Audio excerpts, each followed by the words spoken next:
ഈ ലോകത്തിനെ സൃഷ്ടിക്കാൻ കാരണക്കാരനായ ഈ പ്രപഞ്ചത്തിന്റെ മുക്കിലും മൂലയിലും ദിവസവും ആ നാമം ഇങ്ങനെ പള്ളിയുടെ മുനാരങ്ങളിൽ നിന്നും ആകാശത്തേക്ക് ഉയരുന്ന ലോകത്തിന്റെ നേതാവ്, വമാ അർസൽനാക ഇല്ലാ റഹ്മത്തൽ ലിൽ ആലമീൻ, അഷ്റഫുൽ ഖൽഖ് മുഹമ്മദുർ റസൂലുള്ളാഹി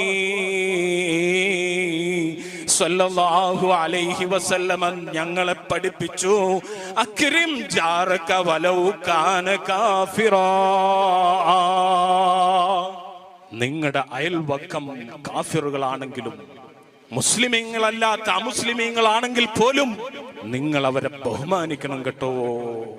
അവിടെയാണ് ഇസ്ലാമിന്റെ സൗന്ദര്യം ഈ ലോകത്ത് പ്രകടമായി കൊണ്ടിരിക്കുന്നത്. ഇതുപോലെയുള്ള പ്രവാചക വചനങ്ങളാണ് ഇന്ന് പലരുടെയും ഉറക്കങ്ങൾ കെടുത്തിക്കൊണ്ടിരിക്കുന്നത്.